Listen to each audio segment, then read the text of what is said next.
ಜಾನಕಿ ಏನಾಯಿತು? ಏಕೆ ಅಳುತ್ತಿದ್ದೀಯಾ? ರಮೇಶ್, ನೀನಾದರೂ ಹೇಳು, ಏನಾಯಿತು? ಅವಳಿಗೆ ಏಕೆ ಹೀಗೆ ಅಳುತ್ತಿದ್ದಾಳೆ? ಪಾಂಡು ಜಾನಕಿಯನ್ನು ಪ್ರೀತಿಸುತ್ತೇನೆಂದು ನಂಬಿಸಿ ಅವಳನ್ನು ವಶಪಡಿಸಿಕೊಂಡಿದ್ದಾನೆ.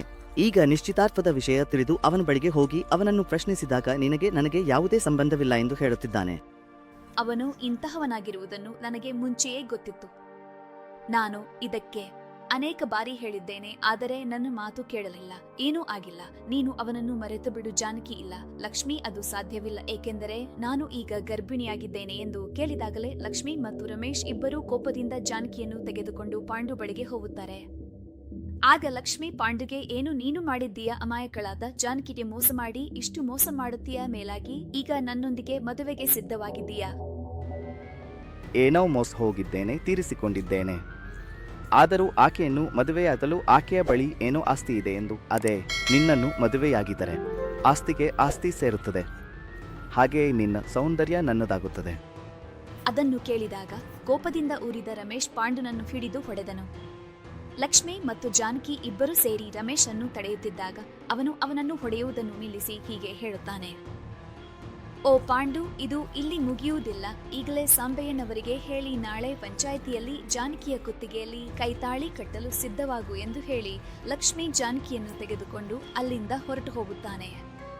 ಅವರು ಹೋದ ತಕ್ಷಣ ಕೆಳಗೆ ಬಿದ್ದಿದ್ದ ಪಾಂಡು ಎದ್ದು ತನ್ನ ಹೊಡೆತಗಳನ್ನು ನೋಡಿ ಕೋಪದಿಂದ ಹೀಗೆ ಹೇಳುತ್ತಾನೆ, ಓ ರಮೇಶ್, ಆ ನಕ್ಕಿ ಕೆಲಸಕ್ಕೆ ಬಾರದ ಅನಾಥವ ನನ್ನ ಮೇಲೆ ಕೈ ಹಾಕುತ್ತೀಯಾ? ನೋಡು, ನಿನಗೆ ಏನು ಮಾಡುತ್ತೇನೆ. ಹೀಗೆ ಹೇಳಿ ಅಲ್ಲಿ ಇರುವುದು ಅರ್ಧರಾತ್ರಿ ಆದ ನಂತರ ಜಾನಕಿಯವರ ಮನೆಗೆ ಹೋಗಿ ಜಾನಕಿಯನ್ನು ಹೊರಗೆ ಕರೆದು ಮದುವೆಯಾಗುತ್ತೇನೆ ಎಂದು ನಂಬಿಸಿ ಯಾರು ನೋಡದಂತೆ ಆ ಊರಿನ ರಚ್ಚಬಂಡದ ಬಳಿ ಜಾನಕಿಯನ್ನು ಕರೆದೊಯ್ದು ಕಂಠವನ್ನು ಹಿಸುಕಿಕೊಂಡು ಕೊಂದು ಆ ಮರಕ್ಕೆ ನೇಣು ಹಾಕುತ್ತಾನೆ. ಒಂದು ಕಾಗದದಲ್ಲಿ ಏನೋ ಬರೆದು ಆಕೆಯ ಕೈಯಲ್ಲಿ ಇಟ್ಟು ಅಲ್ಲಿಂದ ಹೊರಟು ಹೋಗುತ್ತಾನೆ. ಮುಂದಿನ ದಿನ ಬೆಳಿಗ್ಗೆ ರಚ್ಚಬಂಡದ ಸುತ್ತ ಜನರು ಗುಂಪು ಸೇರುತ್ತಾರೆ. ಅತ್ತ ಹೋಗುತ್ತಿದ್ದ ಸಾಂಬಯ್ಯ ಆ ಗುಂಪನ್ನು ನೋಡಿ ಏನಾಗಿದೆ ಎಂದು ನೋಡಲು ಅಲ್ಲಿ ಹೋಗಿ ನೋಡಿದಾಗ ಜಾನಕಿ ಶಿವಮ್ಮರಕ್ಕೆ ನೇತಾಡುತ್ತಿರುತ್ತಾಳೆ. ಅಲ್ಲಿ ರಾಜಮ್ಮ ತನ್ನ ಮಗಳ ಕಾಲುಗಳನ್ನು ಹಿಡಿದು ಅಳುತ್ತಾ ಇರುತ್ತಾಳೆ. ಆಗ ಸಾಂಬಯ್ಯ ತನ್ನ ಕೈಯಲ್ಲಿ ಇರುವ ಆ ಪತ್ರವನ್ನು ಗಮನಿಸಿ ಅದನ್ನು ತೆಗೆದು ಎಲ್ಲರ ಮುಂದೆ ಹೀಗೆ ಊದುತ್ತಾನೆ, ನನ್ನ ಹೆಸರು ಜಾನಕಿ. ನಿಮ್ಮ ಊರಿನ ಆಸ್ಪತ್ರೆಯಲ್ಲಿ ನರ್ಸ್ ಆಗಿ ಕೆಲಸ ಮಾಡುತ್ತಿದ್ದೇನೆ. ಈ ಊರಿಗೆ ಹೊಸದಾಗಿ ಬಂದ ಟೀಚರ್ ರಮೇಶ್ ನನ್ನನ್ನು ಪ್ರೀತಿಸುತ್ತೇನೆ ಎಂದು ಹೇಳಿದ. ದಿನವೂ ಅವನ ಮನೆಗೆ ಊಟವನ್ನು ತೆಗೆದುಕೊಂಡು ಹೋಗುವಾಗ ಅವನು ನನಗೆ ಮೋಸದ ಮಾತುಗಳನ್ನು ಹೇಳಿ ನನ್ನನ್ನು ಒಳಪಡಿಸಿಕೊಂಡ. ಈಗ ನಾನು ಗರ್ಭಿಣಿಯಾಗಿದ್ದೇನೆ. ಅವನ ಬಳಿ ಹೋಗಿ ಈ ವಿಷಯವನ್ನು ಹೇಳಿದಾಗ ಅವನನ್ನು ಮದುವೆಯಾಗಲು ಕೇಳಿದಾಗ ಅವನು ನನ್ನ ಮೇಲೆ ಕೇವಲ ಮೋಹಪಟ್ಟು ನನ್ನನ್ನು ಬಳಸಿಕೊಂಡೆ. ನಾನು ನಿನ್ನನ್ನು ಪ್ರೀತಿಸುತ್ತಿಲ್ಲ ಎಂದು ಹೇಳಿದ. ಅವನು ಸಾಂಬಯ್ಯನ ಮಗಳಾದ ಲಕ್ಷ್ಮಿಯನ್ನು ಪ್ರೀತಿಸುತ್ತೇನೆ, ಓಡಿ ಹೋಗಿ ಮದುವೆ ಆಗಲು ಹೋಗುತ್ತಿದ್ದೇವೆ ಎಂದು ಹೇಳುತ್ತಿದ್ದಾನೆ. ನನಗೆ ಇದಕ್ಕಿಂತ ಬೇರೆ ದಾರಿ ಪಿಂಚಿಲ್ಲ. ಅದಕ್ಕಾಗಿ ನಾನು ಆತ್ಮಹತ್ಯೆ ಮಾಡಿಕೊಳ್ಳುತ್ತಿದ್ದೇನೆ. ನನ್ನ ಸಾವುಗೆ ಕಾರಣ ಆ ಟೀಚರ್ ರಮೇಶ್ ಮಾತ್ರ, ಹೀಗೆ ನಿಜವಾಗಿ ಎಂದು ಬರೆದಿರುತ್ತದೆ. ಅದನ್ನು ಕೇಳಿದ ರಾಜಮ್ಮ ಸಾಂಬಯ್ಯನೊಂದಿಗೆ, ಇಂತಹದ್ದೇ ಅಯ್ಯೋ, ನನ್ನ ಮಗಳನ್ನು ಅನ್ಯಾಯ ಮಾಡಿದ್ದಾರೆ. ನೀವು ದಂಡನೆಗೆ ನ್ಯಾಯ ಮಾಡಬೇಕು. ಆ ದುಷ್ಟನನ್ನು ನೀವು ಕಠಿಣವಾಗಿ ಶಿಕ್ಷಿಸಬೇಕು ಎಂದು ಹೇಳುತ್ತಿದ್ದಂತೆ ಸಾಂಬಯ್ಯ ತನ್ನ ಜನರೊಂದಿಗೆ ರಮೇಶ್ನನ್ನು ಎಳೆಯಲು ಹೇಳುತ್ತಾನೆ. ತನ್ನ ಜನರು ಹೋಗಿ ರಮೇಶ್ನನ್ನು ಹಿಡಿದುಕೊಂಡು ಬಂದು ಮರಕ್ಕೆ ಕಟ್ಟಿ ಹಾಕುತ್ತಾರೆ. ಊರಿನ ಜನರೆಲ್ಲರೂ ರಮೇಶ್ನನ್ನು ಕಲ್ಲುಗಳಿಂದ ಹೊಡೆಯುತ್ತಾರೆ. ಆಗ ಲಕ್ಷ್ಮಿ ಬಂದು ಸಾಂಬಯ್ಯನ ಕಾಲುಗಳ ಮೇಲೆ ಬಿದ್ದು ತನ್ನನ್ನು ಹೀಗೆ ಬೇಡಿಕೊಳ್ಳುತ್ತಿರುತ್ತಾಳೆ. ಅಪ್ಪನಿಗೆ ಪುಣ್ಯವಾಗುತ್ತದೆ. ಅಪ್ಪ ಅವನನ್ನು ಬಿಡಲು ಹೇಳಿ. ಅವನಿಗೆ ಯಾವ ಪಾಪವೂ ತಿಳಿಯದು. ಇದನ್ನೆಲ್ಲ ಮಾಡಿದವನು ಆ ಭೂಷಣನ ಮಗ ಪಾಂಡು. ಇದರಲ್ಲಿ ರಮೇಶ್ ತಪ್ಪೇನೂ ಇಲ್ಲ. ಜಾನಕಿ ಮತ್ತು ರಮೇಶ್ ಅಣ್ಣ ತಂಗಿಯರಂತೆ ಇದ್ದರು. ಜಾನಕಿ ಯಾವಾಗಲೂ ರಮೇಶ್ನನ್ನು ಅಣ್ಣ ಎಂದು ಕರೆಯುತ್ತಿದ್ದಳು. ಅಂತಹ ಸಂದರ್ಭದಲ್ಲಿ ರಮೇಶ್ ತನ್ನ ಮೇಲೆ ಅನ್ಯಾಯ ಮಾಡಬಹುದಾ? ನೀವು ಹೇಳಿ. ಅವನನ್ನು ಬಿಡಲು ಹೇಳಿ. ಅಪ್ಪ, ನಾನು ಅವನನ್ನು ಪ್ರೀತಿಸುತ್ತೇನೆ. ಅವನಿಲ್ಲದೆ ನಾನು ಸಾಯುತ್ತೇನೆ. ಪಾಪಿ, ನಿನ್ನಿಗಾಗಿ ಅಷ್ಟು ಒಳ್ಳೆಯ ಸಂಬಂಧವನ್ನು ನೋಡಿಕೊಂಡು ನೀನು ಮೋಸಗಾರನನ್ನು ಪ್ರೀತಿಸಿದೆ. ಮೇಲಾಗಿ ಭೂಷಣ ಮತ್ತು ನನ್ನ ನಡುವೆ ಇರುವ ಸ್ನೇಹದಲ್ಲಿ ಕಿಚ್ಚು ಹಚ್ಚಲು ನೋಡುತ್ತಿದ್ದೀಯಾ? ತಪ್ಪು ಅತ್ತ ಕಡೆಗೆ ಸರಿಯೋ.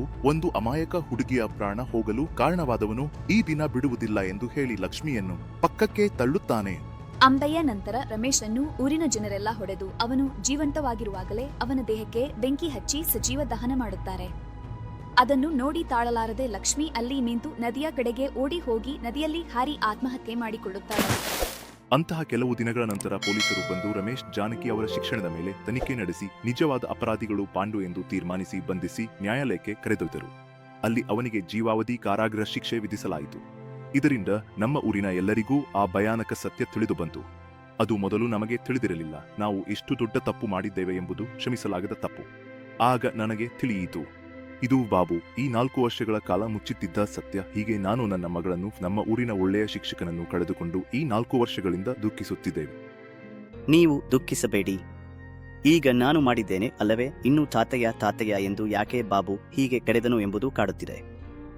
ಏಕೆಂದರೆ ನಿನ್ನ ಮೊಮ್ಮಗನಾಗಿರುವುದರಿಂದ, ನಿನ್ನ ಮಗಳಾದ ಲಕ್ಷ್ಮಿಯ ಮಗನಾಗಿರುವುದರಿಂದ ಇನ್ನೂ ನೀವು ಯೋಚಿಸುತ್ತಿರುವಂತೆ ನಮ್ಮ ಅಮ್ಮ ಸತ್ತಿಲ್ಲ, ಬದುಕಿದ್ದಾಳೆ. ಏನು ಬಾಬು, ನೀನು ಹೇಳುವುದನ್ನು ನಾನು ನಂಬಲಾರೆ.